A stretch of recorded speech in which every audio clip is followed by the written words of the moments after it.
Halo, selamat pagi. Oh, saya kaget banyak banget yang datang ya. Nggak kelihatan dari sini.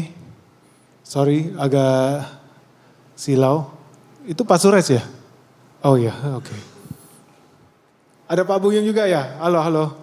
Halo, salam teman-teman semua. Thank you udah datang ke acara kita yang mendadak sebetulnya kita bikin. Karena sebetulnya acara ini kita bikin, kemarin tuh ada yang minta interview dari media. Ada nggak datang ya medianya? Jadi datang nggak? Saya nggak kelihatan lagi. Jadi ada sebuah media minta interview, kirim pertanyaan, ada 21 pertanyaan. Yang setelah saya lihat, pertanyaan itu, kok ini cara jawabnya mungkin bisa setara 16 SKS. Sektor apa yang bagus, beli saham apa, gimana 2026, komoditas seperti apa, gimana situasi geopolitik. Jadi begitu saya lihat daftar pertanyaannya, wah ini mah nggak bisa dikerjain dengan semudah itu. Dan dia masukin pertanyaannya di tanggal 26 Desember, harus terbit di tanggal 31 Desember untuk tahun baru. Jadi saya pikir, aduh gue kan pengen liburan ya tahun baru, bukan ngetik-ngetik 16 SKS menjawab 20-an pertanyaan. Sebegitu ribet, akhirnya kita bikin, yaudah deh kita bakal bikin acara, kamu kalau mau datang nanti kita beliin tiket pesawat, kita bayarin kamar hotel, kamu datang sendiri, kamu nulis sendiri aja. Saya nggak lihat orangnya jadi datang apa enggak ya. So, sebelum kita mulai di sini, saya penasaran juga ya, ekspektasi teman-teman, Bapak Ibu datang ke sini apa ya? Kayaknya bukan lihat stand up comedy ya, jadi biar jelas ya.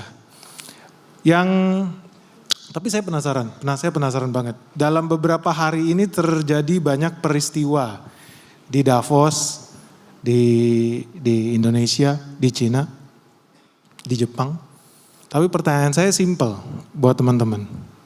Tentu lihat runtutan peristiwa itu ya, apalagi kita yang sempat ketemu di bulan November ya atau Desember. Hari ini tambah cuan apa enggak? Happy enggak? Di era Purbaya tambah banyak enggak untungnya? Hah? Coba yang happy angkat tangan dong. Happy ya? Happy ya? Jadi saham kita udah untung berapa persen nih Bapak-Bapak? Apa? Belum di-realize. Masih hold ya? Saya dengar yang berhubungan dengan energi hijau katanya udah naik. Yang berhubungan sama bahan tambang tentunya bukan batu bara, saya bukan investor batu bara. Juga udah naik ya? Naiknya terlalu cepat ya Bapak Ibu ya? Di luar dugaan. Jadi economic outlook ini juga salah satunya karena saya baca banyak banker. Salah satu bank bikin economic outlook 2026. Salah satu banyaklah isinya tentang masa depan minyak bumi, masa depan sawit, masa depan nikel, yang kalau ditampilin di sini jadi ketahuan ngaco semua, nggak ada yang benar. Salah satunya ya salah satu bank swasta terbesar yang bilang harga nikel tahun ini sekitar 14.700 atau 15.000 dolar. Faktanya kan enggak, salah total. Yang konyol lagi itu dikeluarin di bulan Januari. Padahal kalau teman-teman di sini ingat, saya pernah bilang tahun lalu, harga nikel berapa? Ada yang masih ingat enggak? 14.000 dan bottom di tahun 2025. Tapi tahun 2026 bakal naik apa turun? Naik. Ada yang ingat enggak? Saya bilang naiknya jadi berapa? Hah? 17.000 ya? Ya. Wah lebih optimis dari gua kayaknya. 17.000. Realitanya hari ini 18.000. Jadi banyak analis-analis ekonomi itu yang ketika saya lihat, aneh banget loh. Masa harga nikel cuma 15.000? Gak masuk akal. Ya hari ini ternyata melebihi ekspektasi kita ya. Nikel bukan 17.000, nikel ternyata 18.000. Dan artinya kita tambah cuan apa tambah rugi ya Bapak Ibu ya? Ya itu bisa diartikan sendiri, tapi yang hari ini kita mau mention ini sebenarnya bukan terkait dengan itu. Kita akan mention lebih terkait dengan masalah ekonominya dan ekonomi yang sangat-sangat mendasar yang bakal jadi backbone fundamental kita berpikir nih, at least dalam sampai 1-2 tahun ke depan. Nah teman-teman, ini the beginning. Jadi ketika kita lihat situasi yang terjadi 1 bulan terakhir begitu banyak perubahan, saya sendiri nggak expect keuntungan kita bisa bertumbuh begitu cepat, bahkan terlalu cepat melebihi skenario yang kita udah bikin. Ya saya melihat ada banyak hal sebetulnya yang harus kita perbaikin. Jadi mana ya remote-nya? Ini ya.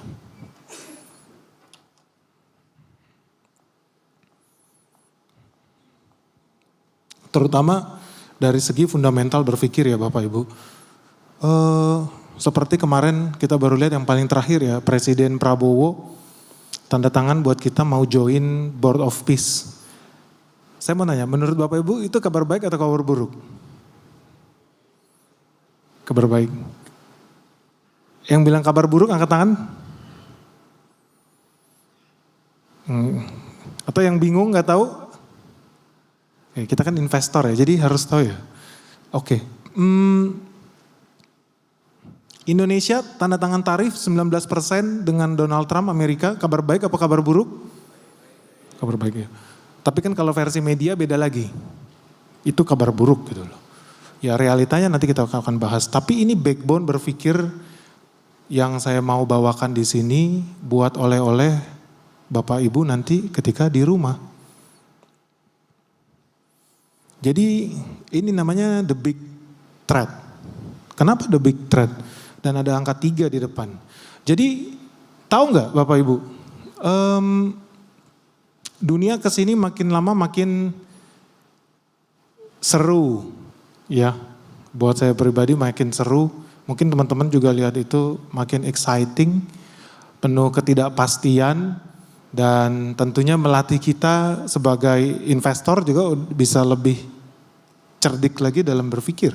Nah, the big threat. Jadi the big threat ini yang jadi landasan pola investasi kita selama bertahun-tahun. Nah ada satu hal yang sebetulnya sangat mendasar yang kemungkinan besar bakal merubah struktur mayoritas manusia yang ada di sini nih.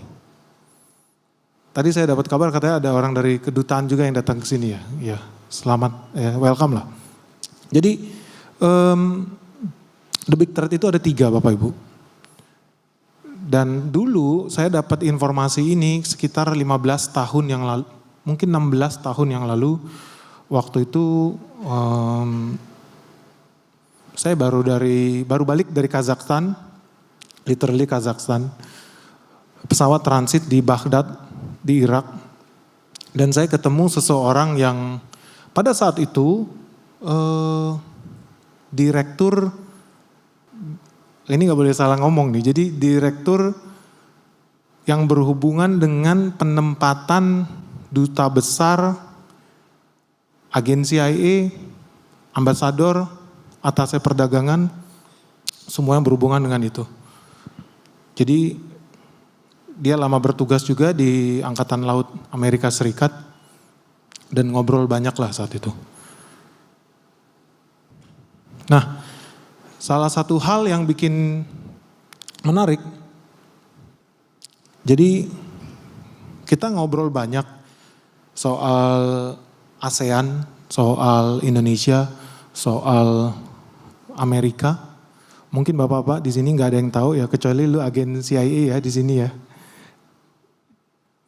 Orang ini cerita banyak tentang 3 biggest threat of the world. Tentu dia bilang 3 biggest threat of the world itu world-nya siapa, dunianya siapa? Itu adalah dunianya Amerika Serikat Bapak Ibu. Nah orang ini Bapak Ibu ada yang tahu nggak di sini? Nggak ada yang tahu ya? Bagus, bagus. Nggak penting juga sih. Tapi pada saat itu pembicaranya sedemikian menarik karena memang dia sebagai direktur di sebuah kementerian Amerika Serikat. Ada hal-hal yang saat itu nggak masuk akal.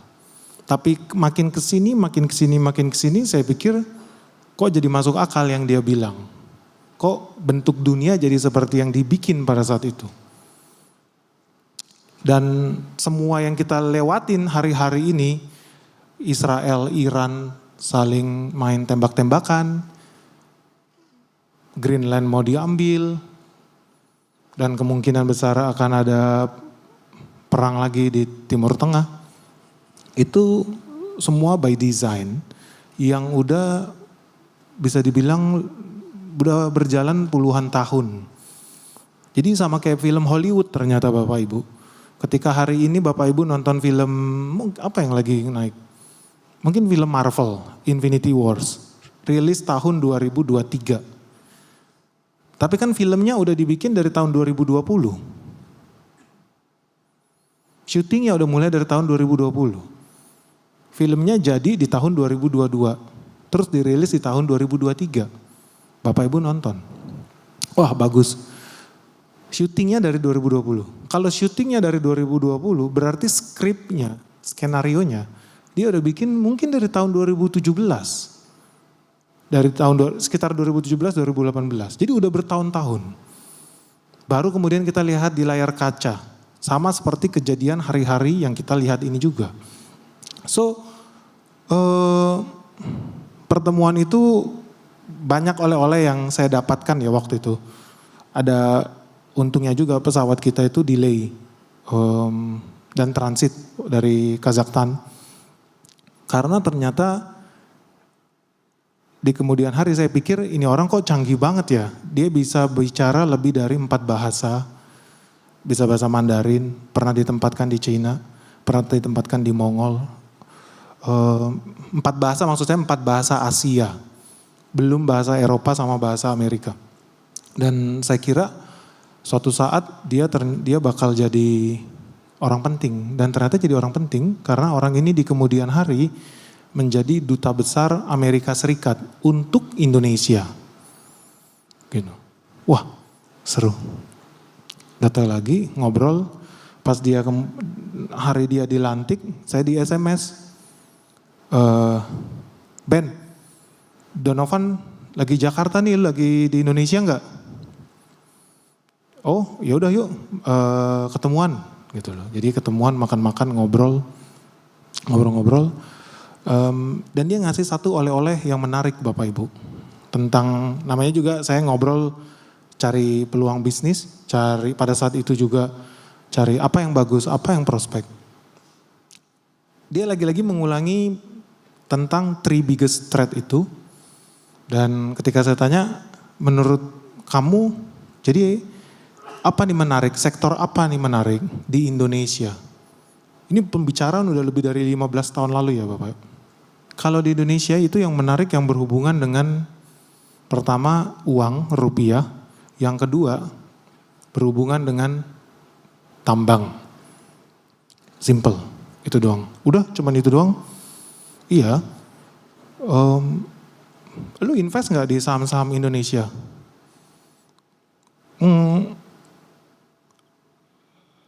Mungkin nanti ada saatnya, ada masanya, nanti kita kasih tahu. Terus apa yang menarik menurutmu yang buat kita harus invest? Kalau menurut dia pada saat itu teman-teman situasi mungkin sama kayak orang-orang hari ini ya. Kalau bicara sama orang-orang begini nggak pernah bicara time frame 5 tahun kayak investor. Nggak pernah berbicara what will happen in the next 3 years, 5 years, 7 years, enggak. Mindsetnya itu kan tukang bikin skenario. Jadi kalau bicara itu bicara 10 tahun lagi, bicara 20 tahun lagi gitu. Dia bilang, emang lu mau apa Ben? Ya pengen tahu aja yang menarik. Yang menarik buat kapan gitu loh. Buat sekarang, buat 10 tahun lagi, buat 20 tahun lagi, buat 50 tahun lagi, menurut lu mana yang menarik? Ya nggak buat sekarang lah. Kalau sekarang duit gue belum banyak. Jadi waktu itu saya bilang begitu. Kalau nggak salah tahun 2010 mungkin, 2010 atau 2011. Banyak hal yang terjadi di tahun 2011 Bapak Ibu. Termasuk berhubungan dengan dia masuknya ke Indonesia juga. Saya bilang, 20 tahun lagi deh. 20 tahun lagi, kalau lu masih hidup, nanti kita ketemu lagi, kita cek. Jadi kalau ngomong sama dia selalu begitu. 20 tahun lagi, menurut lu apa yang menarik? Mungkin kalau bapak-bapak di sini banyak yang bilang, wah si Benix bisa tahu nih, harga saham ini bakal naik, harga saham ini bakal turun. Atau harga nikel bakal naik ke 20 ribu. Wah hebat banget. Enggak, itu enggak hebat Bapak Ibu. Karena itu kita cuma mengukur sesuatu yang terjadi dalam hitungan mungkin enggak nyampe 2, 3 tahun, 5 tahun ke depan. Tapi menurut saya yang hebat yang bisa lihat yang akan terjadi 20 tahun lagi. Yang akan terjadi 10 tahun lagi. That means a lot. Jadi dia enggak ngasih tahu apapun. Oh ya udah Ben, kalau menurut lu yang 20 tahun lagi, ini gue kasih oleh-oleh buat lu. Jadi kita habis bicara panjang kali lebar, dia ngasih ini Bapak Ibu. Ini tumben-tumbenan dia. Ini. Ada yang bisa kelihatan gak ini apa? Ini 1 troy ounce perak. 1 troy ounce perak. Hari ini harganya itu mungkin sekitar 3 juta. 1 troy ounce perak. Kalau Bapak beli ini 1 tahun lalu harganya sekitar 1.600.000. Jadi udah naik lebih dari 100%. Kalau kita lihat di tahun 2025 perak ini naik 45%, 145%. Jauh di atas emas. Tahun ini year to date masih bulan Januari, barang yang sama udah naik lebih dari 30% perak. Emas cuma naik sekitar 12% year to date. Buffalo. Ternyata ini simbol lucky. Jadi sejak saat itu saya keep duit ini. 1 troy ounce ini. Pas saya terima saat itu saya kira sampah nih. Ini orang pelit banget gue dikasih 1 troy ounce. Saya pergi cari cek harganya saat itu sekitar 200 ribuan. Pelit banget nih si Donovan, gue udah jauh-jauh gitu kan pergi ke tempat dia. Dikasih begini oleh-oleh, ini mah gue apaan gitu ya. 200 ribu gitu. Tapi ternyata hari ini nilainya udah hampir 3 juta. 1 barang yang sama. Ngeri banget ya. Ngeri banget ketemu orang yang berbicara not in the next 1 month, 1 year, but in the next 20 years. What is gonna be? What's the world going to be? Ternyata powerful Bapak Ibu. Yang kita lihat di sini. Dan ada satu hal yang menarik, saya nggak tahu ya, itu ada di depan. Ketika Bapak Ibu lihat apa yang ada di belakang koin ini. Buffalo dari jenis sapi-sapian, dia yang paling besar. Jadi biasanya kalau gua ketemu teman-teman investor di Singapura, di Cina, di Jepang, kan simbol investor kalau hoki itu naik itu apa? Bullish. Jadi ini koin hoki, jadi saya pegang terus, dapat dari dia, saya pegang terus koin hoki nih. Hoki apa sih harga 200 ribu pikir gue kan. Ternyata. Jadi naik berulang kali. Tapi ternyata ada hal yang lebih penting. Di belakang koin hoki ini ada sebuah simbol Bapak Ibu. Bullish hoki, perak, pure silver, buatan Asahi, made in Japan. Perusahaan peleburan smelter. Silver Refinery sertifikasi LBMA London Bullion dari Jepang yang sampai buka refinery di 3 negara sekarang ada di Jepang, di Kanada, sama di Utah, Amerika Serikat. Aneh, orang Jepang bikin bison di depan.